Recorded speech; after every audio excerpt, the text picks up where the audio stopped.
2024 വളരെ അൺഎക്സ്പെക്റ്റഡ് ആയിട്ട് കാത്തിരുന്നൊരു മൂവിയായിരുന്നു മാർക്കോ. കാരണം റീസെന്റ് ആയിട്ട് വരെ ആ പടം അത്രത്തോളം വലിയ പ്രതീക്ഷയൊന്നും ഉണ്ടായിരുന്നില്ല. അല്ലെങ്കിൽ ഈ പടം റിലീസ് ആവുകയാണെങ്കിൽ കാണാമെന്നുള്ളൊരു മൈൻഡ് സെറ്റ് ഉണ്ടായിരുന്നുള്ളൂ. പക്ഷെ റിലീസിന് തൊട്ട് മുമ്പുള്ള ആഴ്ചയിൽ ഉണ്ടായിട്ടുള്ള ഒരു വിചാരിക്കാത്തൊരു ഹൈപ്പ് കയറല് തീരെ പ്രതീക്ഷിച്ചിരുന്നില്ല. കാരണം ആ ഒരു പടത്തിന്റെ ട്രെയിലർ റിലീസ് ചെയ്യാതെ ഈ സിനിമയുടെ സെൻസറിങ് ഒക്കെ കഴിഞ്ഞതിന് ശേഷം പുറത്തു വന്ന ചില ന്യൂസുകളൊക്കെ കുറച്ച് പ്രതീക്ഷിക്കാത്ത ചില സംഭവങ്ങളായിരുന്നു ഈ സിനിമയിൽ ഉണ്ടാവാൻ പോകുന്ന കണ്ടന്റ്സിനെ കുറിച്ചിട്ടൊക്കെ.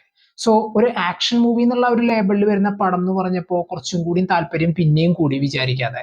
എന്തായാലും മിക്കായൽ എന്ന് പറയുന്ന വളരെയധികം ട്രോൾ ചെയ്യപ്പെട്ടിട്ടുള്ള ഒരു മൂവിയിലത്തെ ആ ഒരു വില്ലൻ ക്യാരക്ടറിനെ വെച്ചുകൊണ്ട് ഒരു മൂവി വരിക, അല്ലെങ്കിൽ അത് എന്താവും എന്നുള്ള ഒരു ഐഡിയയിലാണ് പടം കാണാൻ പോയത്. ആൻഡ് ഇതിന്റെ ഒരു സീക്വൽ ഒന്നും അല്ല, ജസ്റ്റ് ഒരു സ്റ്റാൻഡ് അലോൺ ആയിട്ടുള്ള ഒരു പടം വേറൊരു സ്റ്റോറി ബാക്ക്ഗ്രൗണ്ടിൽ കൊണ്ട് പ്ലേസ് ചെയ്തിട്ടുള്ളൂ.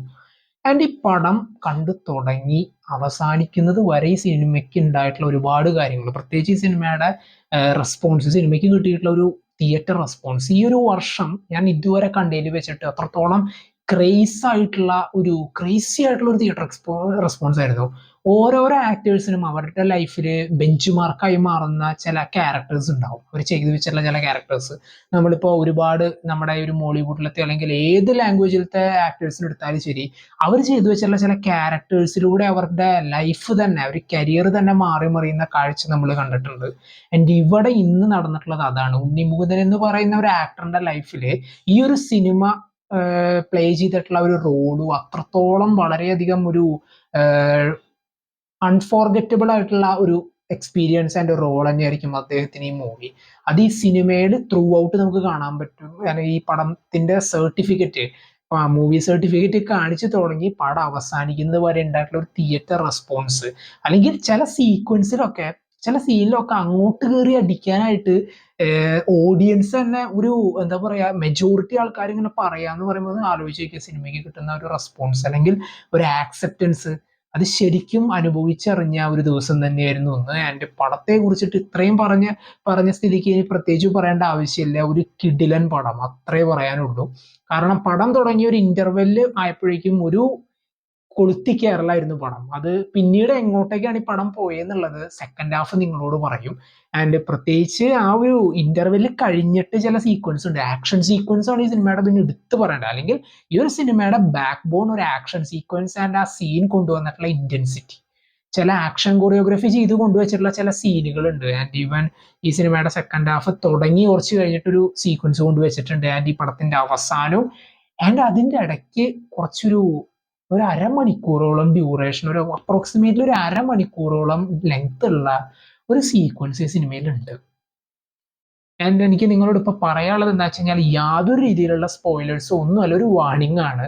ചില ആക്ഷൻ സീക്വൻസ് അല്ലെങ്കിൽ ചില വയലൻസ് ആയിട്ടുള്ള സീക്വൻസുകളൊക്കെ ഇത്തിരി കാണാനായിട്ട്, ഇത്തിരി കടുകട്ടി സീക്വൻസ് കാണാൻ എത്രത്തോളം പറ്റാത്ത ഒരാളാണ് നിങ്ങളെങ്കിൽ ഈ പടം കാണാതിരിക്കാൻ ശ്രമിക്കാന്ന് എനിക്ക് പറയാനുള്ളൂ.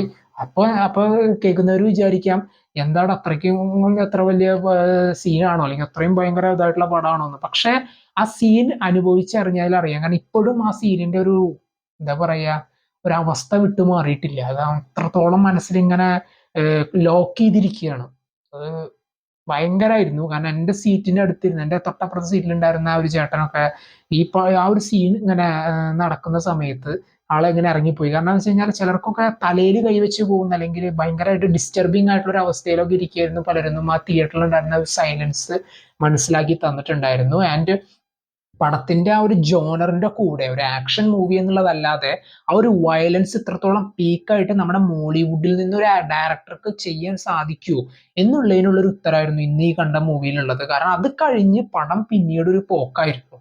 ആൻഡ് അതർ ലാംഗ്വേജസിലേക്ക് ഈ സിനിമ ഡബ് ചെയ്ത് ഇറക്കിയിട്ടുണ്ടെന്ന് കേട്ടിരുന്നു. ആൻഡ് മറ്റുള്ള ലാംഗ്വേജുകളിലും എനിക്ക് തോന്നുന്നു ഈ പടം പതുക്കെ പതുക്കെ വരുന്ന ദിവസങ്ങളിൽ കയറി വരാൻ ചാൻസ് ഉണ്ട് എന്നുള്ളത്.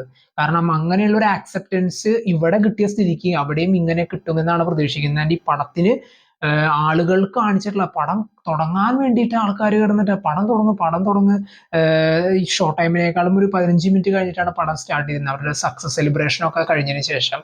ആൻഡ് ആ ഒരു റെസ്പോൺസിൽ നിന്ന് തന്നെ എവിഡന്റ് ആയിരുന്നു പടത്തിന് വേണ്ടിയിട്ട് എത്രത്തോളം ആൾക്കാർ വെയിറ്റ് ചെയ്യുകയാണെന്നുള്ളത്. ആൻഡ് മൂവിയിലേക്ക് വന്നാൽ മറ്റുള്ള ക്യാരക്ടേഴ്സിൽ സിദ്ദിഖ് ആൻഡ് ജഗദീഷ് അവരുടെ റോളുകൾ കിടിലനായിട്ട് തന്നെ ചെയ്തു. ആൻഡ് ജഗദീഷിന്റെ റോളാണ് എടുത്തു പറയേണ്ടത്. അദ്ദേഹം പല ഇന്റർവ്യൂസിലും പറഞ്ഞിരുന്നു, ഞാൻ ഈ പടത്തിൽ ചെയ്തിട്ടുള്ള റോളിനെ കുറിച്ച് എനിക്കൊന്നും പറയാനില്ല, എൻ്റെ ഒരു കരിയറിൽ ഞാൻ ഇങ്ങനെയുള്ള റോൾ ചെയ്തിട്ടില്ല. അതൊക്കെ അദ്ദേഹം മുമ്പും പല ഇന്റർവ്യൂസിൽ അദ്ദേഹം ചെയ്യാൻ പോകുന്ന സിനിമകൾ അല്ലെങ്കിൽ വരാൻ പോകുന്ന സിനിമകളെ കുറിച്ചിട്ടുള്ള ചില അഭിപ്രായങ്ങളോ അല്ലെങ്കിൽ അദ്ദേഹത്തിന്റെ ഒരു സിനിമയെ കുറിച്ചുള്ള അഭിപ്രായങ്ങൾ അദ്ദേഹം പറഞ്ഞിരുന്നു. ആൻഡ് ഈ സിനിമ കാണുമ്പോൾ നമുക്ക് ആ ഒരു ക്യാരക്ടർ അത്രത്തോളം ഡിമാൻഡ് ചെയ്യുന്നുണ്ടായിരുന്നു ഇങ്ങനെയുള്ളൊരു നേച്ചർ എന്നുള്ളത് നമുക്ക് മനസ്സിലാവും. കാരണം ആ ഒരു ഇന്റർവ്യൂവിൽ പറയാനുള്ളതിന്റെ കാരണം നമ്മൾ ഈ സിനിമ കാണുമ്പോൾ അത് മനസ്സിലാവും. ആൻഡ് മറ്റുള്ള സപ്പോർട്ടിങ് ക്യാരക്ടേഴ്സ് എല്ലാവരിലും പറയേണ്ടത് വെച്ചാൽ വില്ലൻ ക്യാരക്ടേഴ്സ് ചെയ്തിട്ടുള്ള ഒരു ടർബോലത്തെ ഒരു വില്ലൻ ക്യാരക്ടർ ഉള്ള അദ്ദേഹത്തിന്റെ പേര് ഞാൻ മറന്നുപോയി. കാരണം അദ്ദേഹത്തിന്റെ ഒരു സ്ക്രീൻ പ്രസൻസ് ആൻഡ് ആ ഒരു സൈസ് ഒക്കെ കാണുമ്പോൾ തന്നെ അല്ലെങ്കിൽ ഒരു ഭയങ്കരമായിട്ടുള്ള ഒരു ഫിസിക്ക് അത്രത്തോളം ഡിമാൻഡ് ചെയ്യുന്ന ഒരു വില്ലൻ തന്നെയായിരുന്നു അത്. എൻ്റെ ഉണ്ണിമുകുന്ദനായിട്ടുള്ള ആ ഒരു കോൺഫ്രണ്ടേഷൻ സീൻസിലൊക്കെ അത്രത്തോളം എന്താ പറയാ മുട്ടി നിൽക്കുന്ന ആ ഒരു വില്ലൻ ക്യാരക്ടർ തന്നെയായിരുന്നു അദ്ദേഹം. ആൻഡ് ബാക്കിയുള്ള സിനിമയുടെ രവി ബാസുർ ചെയ്തിട്ടുള്ള ഒരു മ്യൂസിക് സെക്ഷൻ പല സീനുകളിലും അങ്ങോട്ട് എന്താ പറയുക, ഈ സീൻ ഇങ്ങനെയാണ് കൊണ്ടൊരു ബി ജി എം വേണ്ടതെന്ന് പറയുമ്പോൾ അതിനനുസരിച്ച് കുക്ക് ചെയ്തുള്ള ചില ബി ജി എമ്മുകൾ ഉണ്ടായിരുന്നു. പ്രത്യേകിച്ച് ആ ഒരു സ്റ്റെയർ കേസ് ഫൈറ്റ് ഉണ്ട് ഈ സിനിമ ഒരു ഇന്റർവെല് കഴിഞ്ഞ് ഒരു 10-15 മിനിറ്റ് കഴിഞ്ഞതിന് ശേഷം. ആ ഒരു സീക്വൻസ് അടക്കം നമ്മൾ ആ ട്രെയിലറിൽ കണ്ടിട്ടുള്ള ആ സീക്വൻസുകളൊക്കെ അടക്കം ആ ഒരു സ്ഥലത്ത് കൊണ്ടുപോയി വെച്ചിട്ടുള്ള മ്യൂസിക്കിന്റെ പ്ലേസിങ്, അതുപോലെ തന്നെ ഒരു സീനിൽ നിന്ന് മറ്റൊരു സീനിലേക്കുള്ള ഒരു കട്ട്, അതുപോലെ തന്നെ ചില സീനുകളിൽ ഇങ്ങനെ വേണം ഓ സീൻ ഫോക്കസ് ചെയ്ത് ഷൂട്ട് ചെയ്യാൻ എന്നുള്ളൊരു ഹോംവർക്കോട് കൂടി ചെയ്തു വെച്ചിട്ടുള്ള പല സീക്വൻസുകളും ഈ സിനിമയിൽ ഉണ്ടായിരുന്നു. അതിന്റെ പല മൂവി റെഫറൻസുകളും ഇതിലുണ്ടായിരുന്നു.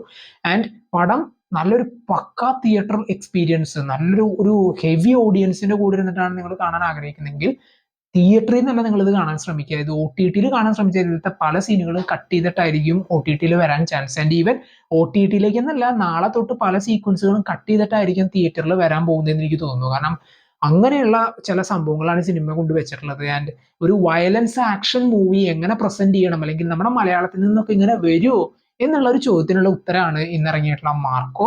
ആൻഡ് ഉണ്ണിമുകുന്ദൻ എന്ന് പറയുന്ന ആക്ടറിന്റെ ലൈഫിൽ ഒരിക്കലും മറക്കാൻ പറ്റാത്ത ഒരു മൂവി അല്ലെങ്കിൽ ആ ഒരു ക്യാരക്ടർ തന്നെയാണ് ഇതിലുള്ളത്. ഒരിക്കലും മിക്കായേലിന്റെ ഒരു കണ്ടിന്യൂവേഷനോ അല്ലെങ്കിൽ ഒരു സീക്വലോ പ്രീക്വലോ ഒന്നുമല്ല, ജസ്റ്റ് ആ ഒരു ക്യാരക്ടറിനെ എടുത്ത് സെപ്പറേറ്റ് ആയിട്ടുള്ള ഒരു മൂവി ചെയ്തിട്ടുള്ളൂ. അതിൻ്റെ ഒരു ടൈലന്റ് ആയിട്ടൊക്കെ അങ്ങനെ ഒരു സീനുകളുണ്ട്. പടം എൻ ക്രെഡിറ്റ്സ് കാണിക്കുമ്പോൾ ആരും എണീറ്റ് പോകരുത്, ആൻഡ് അതിന്റെ കഴിഞ്ഞിട്ടുള്ള ഒരു സീക്വൻസുകളൊക്കെ ഉണ്ട്, പലരും എണീറ്റ് പോകുന്നുണ്ടായിരുന്നു.